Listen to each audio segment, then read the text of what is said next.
Hey everyone, if this is your first time visiting us, welcome. If you're returning, then welcome back.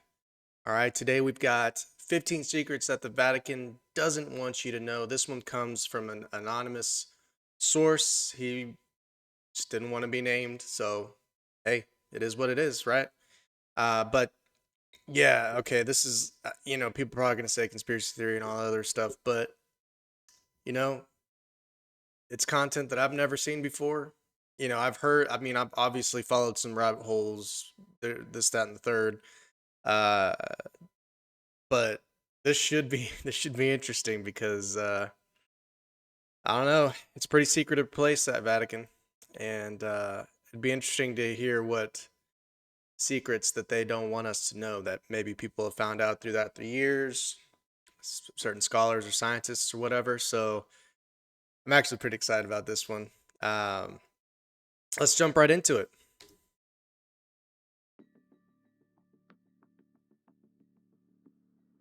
The Vatican City is a sovereign city-state that is one-eighth the size of Central Park in New York and is surrounded by a 2-mile border with Italy.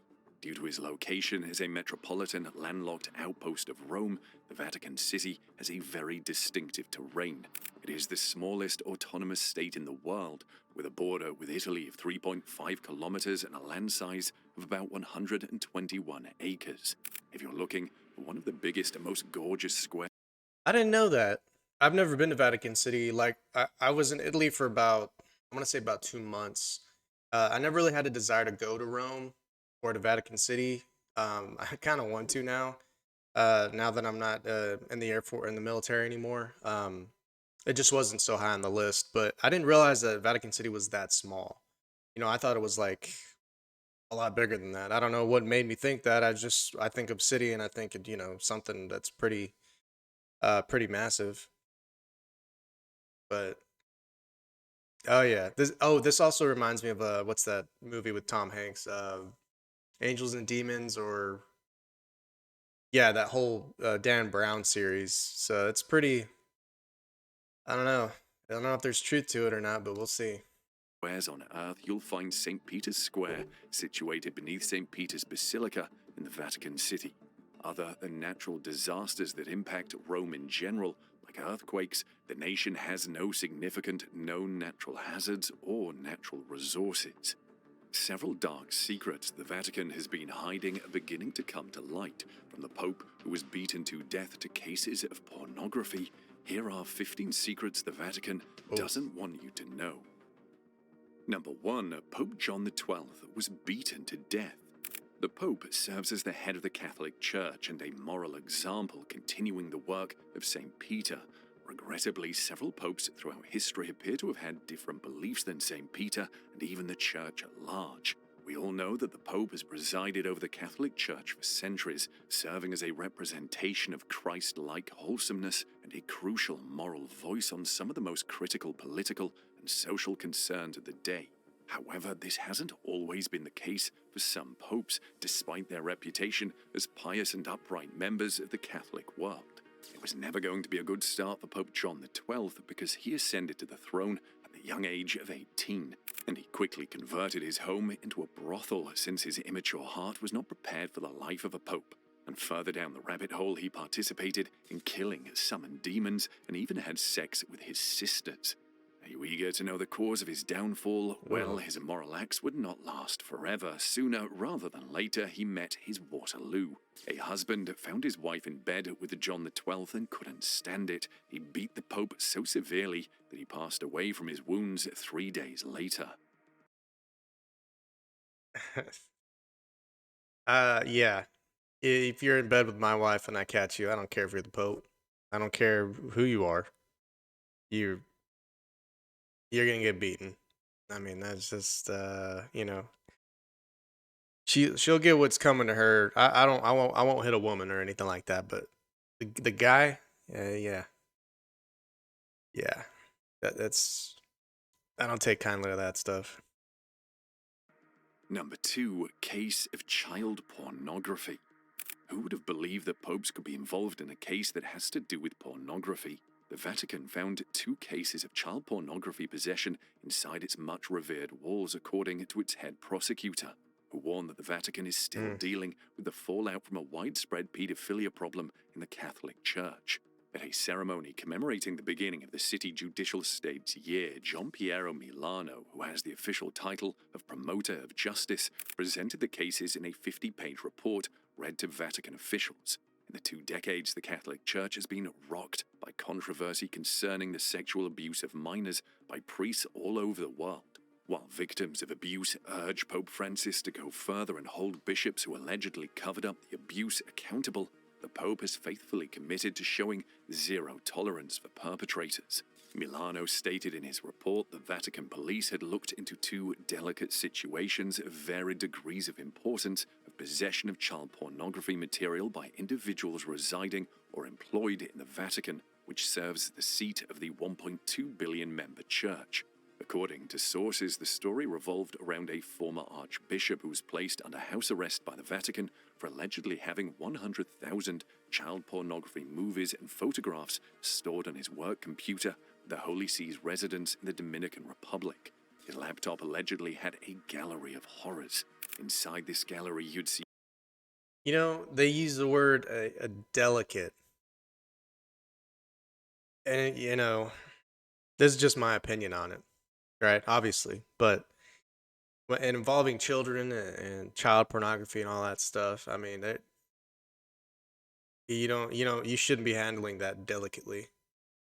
They're prominent members and all this other stuff. I mean, yeah, okay, whatever.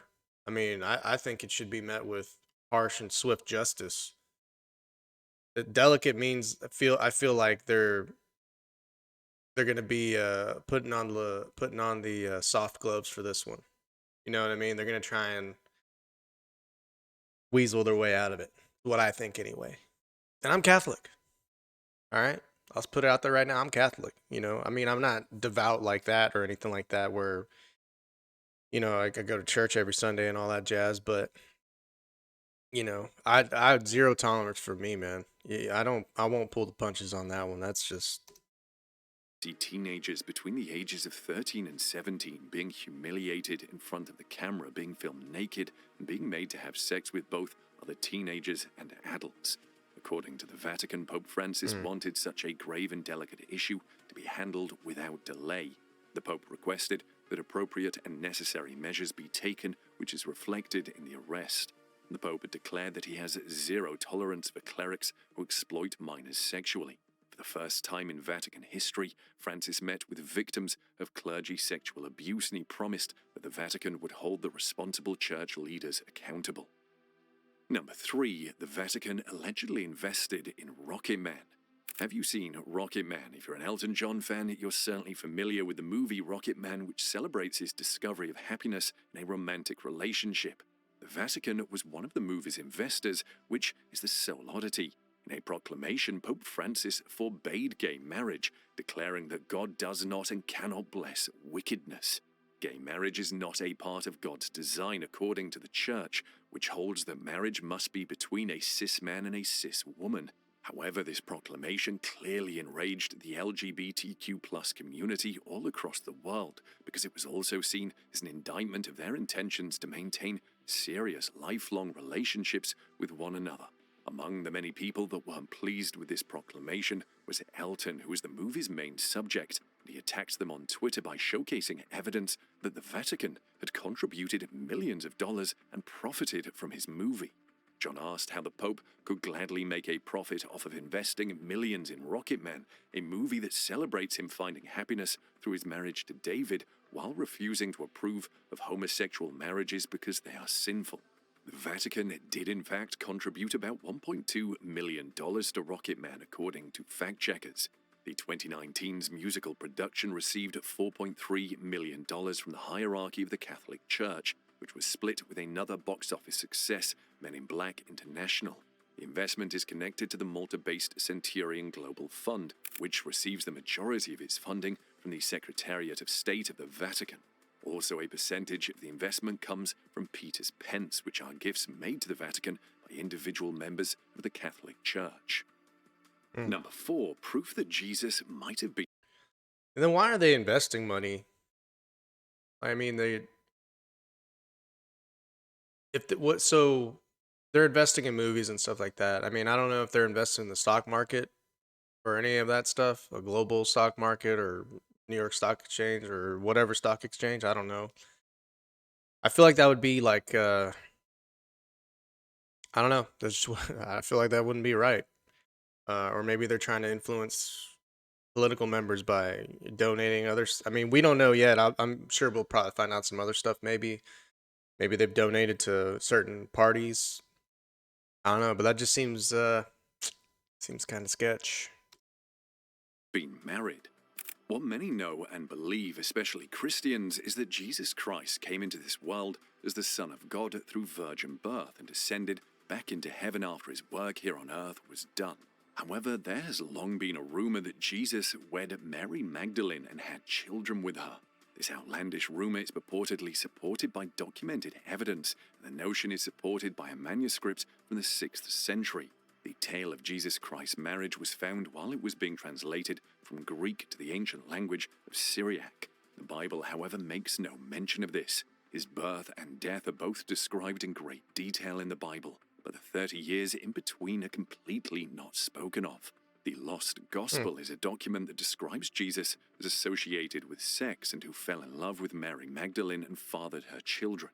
But then the church is divided on this subject for a variety of reasons. To begin with, this manuscript isn't really trustworthy. Despite being a genuine item from the British Library, nobody is aware of where or when it was written. Furthermore, the book asserts that Mary Magdalene was a co-redeemer of humanity and the daughter of God. In essence, it suggests that she was just as significant as Jesus, which obviously doesn't sit well with the Vatican. After all, the Holy See has done everything in his power to exonerate Jesus. According to certain historians, Jesus might have led a stereotypically human existence that the Vatican, like we, might not be aware of. Number Hmm. 5. Vatican City has the highest per capita wine consumption. Over time, sources have shown that even priests and popes drink wines, beer, and others. The belief is that you should do everything in moderation, although using alcohol is not intrinsically bad. Once a person achieves a certain degree of drunkenness, they may have overused it to the point of grave sin. One of the reasons the Church has historically permitted and even advocated alcohol intake is that moderation is beneficial for health. Think of the medieval religious orders and how they produced wine, beer, whiskey, and liquor. According to the California-based Wine Institute, Vatican City is the nation with the highest per capita wine consumption. The Wine Institute, based in California, estimates that each person in the tiny state consumed 74 liters of wine on average in 2012. That would be Wow. roughly 98 bottles if they drank the regular size. It is also completely natural that the Pope is fond of whiskey, particularly Scotch, given it was monks who first introduced distillation and Christianity to Scotland in the 4th and 5th centuries. The Lindores Abbey also claims to have made the earliest documented mention of whiskey in a record of malt supplied to Friar John Core for the creation of the Water of Life in 1494. Number 6. Benedict IX was Pope 3 times.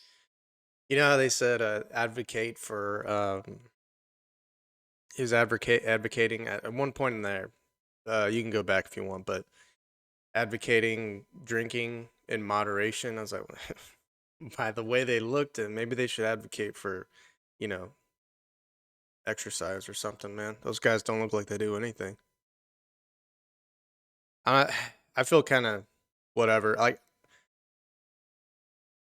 being healthy should be a part of that advocation, in my opinion. You know, not everybody thinks that way, but I know I do. I mean, I anyway. That's neither here nor there. I just wanted to point it out. During his lifetime, Benedict IX served as Pope 3 times. The first time was when he was only 12 years old. He developed into a cruel young man when his political opponents attempted to have him killed, and he fled the scene to seek refuge in the city. Between his two reigns, he began robbing, killing, and doing other unspeakable atrocities all around the city. In 1045, he was elected Pope once more, a position he held for a rocky 2 months before being forced out. He attempted again 2 years after departing a second time, but this time He only stayed for 8 months before being eventually forced away and never coming back. If anyone was actually not capable of handling the position of Pope, Benedict IX would top the list. Number 7. The Vatican has secret archives. Years of Oh yeah. irrational speculation about what is inside the Vatican were stoked by the Catholic Church's secrecy and the potential treasure that lay within. And since conspiracy theories continue regarding its substance, such as the absurd theory that the Vatican is harboring aliens there, even the name conjures up images of the Catholic Church's mystery and pomp, and those with more imagination may conjure up ominous ideas about what might be held there. The indexes to the archives are kept in a fortress-like area of the Vatican and are not available to the general public, except scholars who can only access them after they turn 75. They also house some of the most priceless artifacts of the Catholic Church, including papers from the 7th century. A letter written by Mary, Queen of Scots, who was executed after being made to surrender her kingdom and spending over 20 years in jail, stands out as a particularly noteworthy artifact. In the end, she received a death sentence for plotting to assassinate Queen Elizabeth I, a Protestant relative. She was about to be beheaded when she penned a frantic letter to Pope Sixtus V, pleading for her life and denouncing the heretics who would ultimately put her to death. She was executed on February 8, 1587, when the Pope did not step in to save her. The oldest known, nearly complete copy of the Bible, the Codex Vaticanus Graecus 1209, is one of the library's most well-known collections. And in 1623, the hidden history of Procopius was written down after being found in a library. Number 8. Vatican Mystery: Disappearance of a Girl. Orlandi disappeared on June 22, 1983, while traveling to Rome for a music lesson from her family's apartment in Vatican City. Her father worked for the Holy See as a layperson. One of the long-standing mysteries of the Vatican, her disappearance has been connected to a variety of things over the years. Emanuela Orlandi's family is still trying to determine why she was targeted that fateful evening in 1983, nearly 40 years after she went missing. Emanuela, the 15-year-old daughter of a Vatican official, disappeared while returning home from a music lesson in Rome. Her whereabouts are still unknown. Later, in 2012, Gabriele Amorth, the Vatican's top exorcist, asserted that Orlandi had been abducted by Vatican police as part of a sex ring. Attempts to link the human remains with the missing girl's DNA were made when they were discovered in 2018 inside the Holy See Embassy in Italy in central Rome. The location of the princess's remains will be examined according to the Vatican. On July 13, 2019, the Vatican revealed the discovery of 2 sets of bones close to the tombs of 2 princesses, sparking rumors that one set of bones may be Orlandi's remains. Number 9. The Vatican helped Nazi war criminals escape the Allied forces. There were hundreds of thousands of people who actively participated in the extermination of Europe's Jews and organized mass murder in ghettos and death camps. Millions more were active and inactive members of the Nazi Party. Only 22 persons were found guilty at the conclusion of the Nuremberg trials, which were set up by the Allies to bring Nazi war criminals to justice. 11 people received the death penalty, 3 were declared innocent, 3 received life sentences, and 4 received.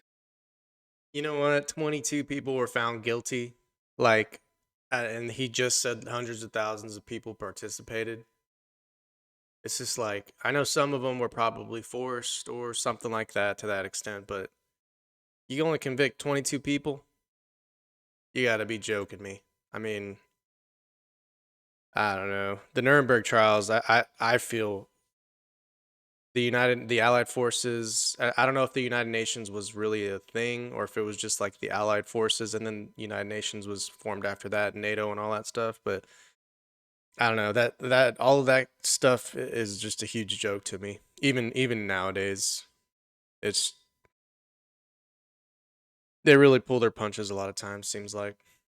That's just my opinion, obviously. You can agree or disagree. It's up to you. But that's sad to me. I mean, only 22 people were found guilty when, millions were exterminated. It's crazy. Terms ranging from 10 to 20 years in jail.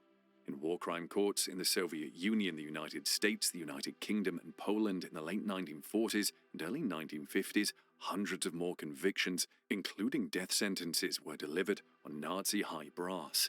But the mass killers who committed genocide throughout Nazi-occupied Europe make up just a small portion of those who were prosecuted and sentenced. What happened to the countless SS and Wehrmacht members that carried out horrific atrocities? Hmm. What about the thousands of SS officials, soldiers, and Einsatzgruppen that forced the Jews to dig their own graves before shooting entire villages into graves? What about those who killed prisoners by torturing them, forced them into gas chambers, and gave millions of people Zyklon B pellets that suffocated them to death? What about the sadists who executed all those who were unable to keep up by sending thousands of inmates on death marches? The vast majority of these offenders dissolved right back into society after the war's end, resuming civilian lives, according to scholars Gerald Steinacher and John Loftus. Few were prosecuted or given any sort of punishment. The historians indicate that many of the most notable war criminals were able to elude justice by leaving Europe. The Vatican, as well as the International Committee of the Red Cross, ICRC, two of post-World War II Europe's most reputable organizations, as well as US intelligence services, assisted them in this. Number 10. The Vatican made a fortune from the Holocaust. Pope Pius XII oversaw the Catholic Church during the turmoil of World War II, but criticism has dogged his reputation over his silence regarding the fate of millions of Jews who perished in the Holocaust. For detractors, the pontiff's failure to publicly denounce the Nazis is a moral abomination with grave repercussions. British journalist John Cornwell's divisive 1999 biography of Pius made the case that the religious figure prioritized the papacy's power over the fate of Europe's Jews, gaining some control and securing safety from the communist threat by serving as Hitler's pope and a pawn. Advocates contend that Pius's decision to remain silent was meant to avert German vengeance and maintain the success of the Catholic Church's covert efforts to assist those who were being persecuted by the Nazis. The Vatican was involved in assisting the smuggling of Nazi-confiscated art, gold, and other property belonging to Jewish families, in addition to assisting the escape of thousands of Nazis from Europe. According to American journalist Gerald Posner, Bernardino Nogara, the Vatican's financial counselor, is thought to have been a Nazi spy. He's thought to have implemented a terrible strategy that permitted the Vatican to invest cash in Italian insurance firms that held on to the assets from the life insurance policies of the dead Jewish families. The Vatican did not have to repay any of the money they made from the plan because they were only an investment and not a direct insurer. Number 11. Vatican has a bathroom with pornography images. The Vatican Archives, according to some conspiracy theories, is home to the world's largest collection of pornographic material. These hypotheses are supported by the works of Camille Parlier, a scholar and National Reviewer founder William Buckley Jr., as well as Copenhagen's Museum of Erotica. However, some experts believe that this is just a myth. As old as the building itself are rumors that the Vatican is home to obscene artwork. The majority of the tales are made up. One, however, is not. In the papal apartments in 1516, the Renaissance artist Raphael painted sensual frescoes in the bathroom. In honor of the worldly authority who ordered the piece, the evil gallery is now known as the Stufetta della Bibbiena, or the Little Heated Room of Cardinal Bibbiena. It was obviously a different time when Bibbiena, like the majority of papal officials, preferred to be a patron of the arts over a minister of God. In addition, he wrote provocative plays and was a learned gentleman. Bibbiena shared his companion's fascination with the crude pagan artifacts emerging from imperial Roman ruins. He commissioned his buddy Raphael to furnish his apartment in the then current classical style, complete with naked nymphs being watched by lustful satyrs with no anatomical details being concealed. The Vatican Palace's subsequent tenants were unimpressed. Before a Catholic art specialist uncovered the Stufetta in the middle of the 19th century, it had been vandalized, coated with whitewash, and even converted into a kitchen. Yet access remained restricted, to put it concealed. This was largely due to the fact that this area of the palace became the Pope's personal apartment after 1870, and Cardinal Bibbiena's historic bedroom served as the location for important diplomatic encounters with visiting heads of state. The elite began to hear about the renovated restroom, but only a select few were allowed to see it. And it always with the Catholic Church and the Vatican City and stuff, it always comes back to like just they're like perverts, man. I swear. Not all of them, obviously. Some are probably doing the job that they grew up thinking that they were gonna do if they ever made it to a certain point, certain certain stature. Some scandalous stuff, man. It's probably some of the stuff I may have heard before in the past, but it just like, ah, man. Yeah, being a Catholic, this one's hitting home for sure, man. Number 12, the Apostolic Penitentiary. In case you don't know, the covert court known as the Apostolic Penitentiary looks into people's allegedly heinous crimes. The Congregation for the Doctrine of the Faith investigates and prosecutes the sins the Catholic Church deems to be the most serious. But the Vatican also has a specific institution for assisting the guilty in repenting and reconciling with God and the Church. The work of the Apostolic Penitentiary, which is overseen by U.S. Cardinal J. Francis Stafford, is likely the most secretive of any Vatican office when it comes to concerns involving the conscience of specific Catholics. Even tribunals that handle sensitive issues involving requests for marital annulments release annual reports detailing the number of cases that were initiated and concluded over the year. But because its work is protected by the sacramental seal of confession, the Apostolic Penitentiary does not divulge any kind of sensitive material. Mm. Those brought before this tribunal can only receive absolution from the Pope. The attempted assassination of the Pope, a priest revealing a confessor's sin or identity, and other similar offences are examples of sins. The major penitentiary headed by the Pope has two options. It can either grant automatic excommunication or offer absolution. Mm. Number 13, the Vatican has a time machine.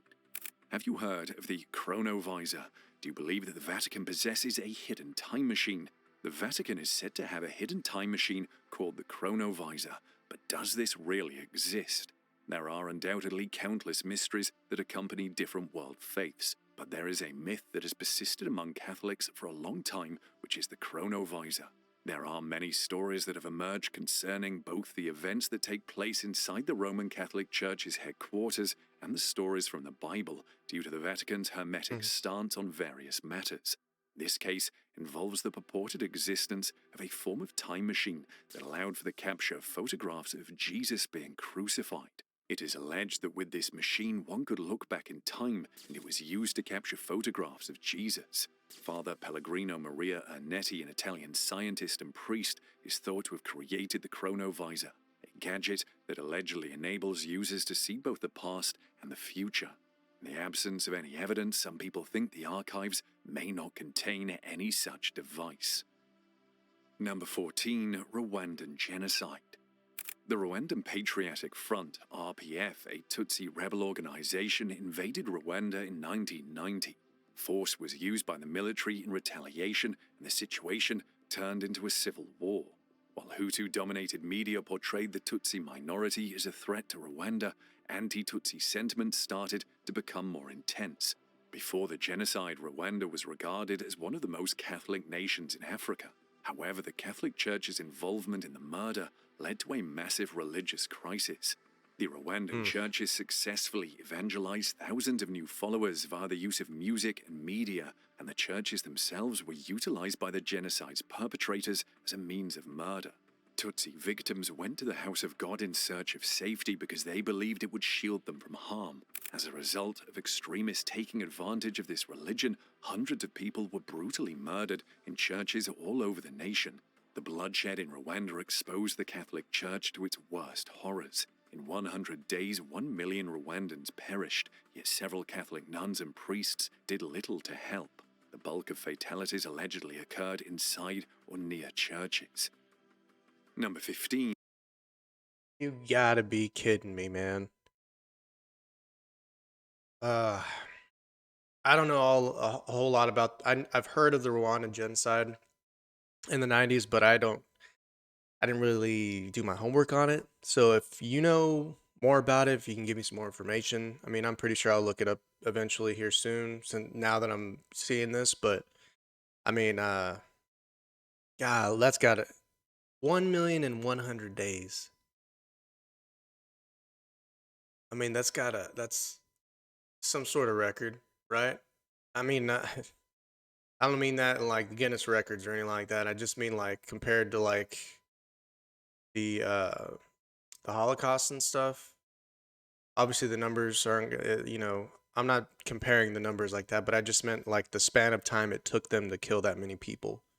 That's what I meant. I probably should have said that first, but that's wild to me. I mean, how can you do that to somebody else? It's Emergency mm, route.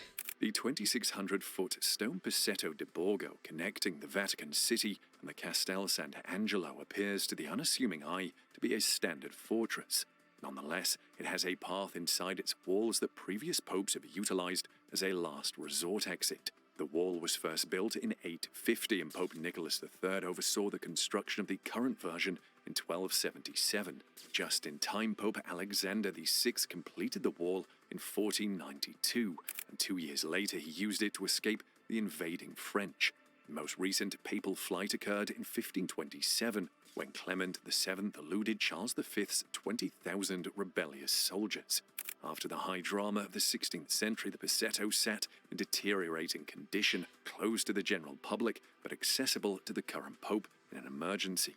The mm. Passetto underwent renovations in 2000 in observance of the Great Jubilee year of the Roman Catholic Church. It has recently become accessible to guests for a brief period each summer. The Vatican Apostolic Palace and Castel Sant'Angelo, which are located on the banks of the Tiber River, are connected by a fascinating 13th century tunnel that is incorporated into the last remaining portion of Rome's medieval wall. This underground tube, which has been referred to as the final escape route of the popes, is a kind of ghost track that, despite its many horrors, has captured the imagination of many authors. For instance, author Dan Brown's inspiration for his best-selling novel Angels and Demons, which transforms the Vatican into a setting for fantastical There you go. conspiracies, came to him while he was in that tiny passageway. This tunnel was constructed from a tiny wall constructed by the Ostrogoth rulers who invaded Rome in 546. It is one of the few remaining examples of a Roman structure from the Middle Ages. During the period, the Hadrian's Mausoleum, later known as the Castel Sant'Angelo, was connected to the lower portion of Vatican Hill by the wall. Oh wow, that's a lot of different secrets. I mean, the ones that hit me the most. I don't know about y'all, but the perverted, the pedophile stuff that really gets me my blood boiling. I'll tell you that right now. That's I don't know if it's all. I mean, I know some of it they was true, but the stuff that's alleged, you would never want your name tied to that stuff, man. I mean, that's just wild to me. Um, but yeah, I mean, there you go. I mean, that's it doesn't hit me like because I'm a Catholic. I'm a human being, and then hearing some of that stuff is just like insane. Um, it goes to show that nobody's perfect. Not even these people that claim to be at the seat of power that they're in. The holiest of holies or whatever. You know what I mean? So, well, let me know what you thought down in the comments section. Let me know if you've seen this video before. If you have any other suggestions, whether it's I mean up on the screen. Here we go: Alien Mothership, Alien Agenda, Billy Carson. Just anything. Give me any sort of suggestions, and I'm down for it. Even though I've got a list, I'll add to it, and I'll get to it eventually. Really appreciate you all. If you're new, I really appreciate the view. And if you're coming back, I really appreciate you coming back and, just put in your 2 cents, man. I always say that, and I will react to anything or I'll do a video on just about anything. The content is for y'all and it's from y'all. So, again, I really appreciate the support. Please let me know what you thought. And until next time, just keep sending it.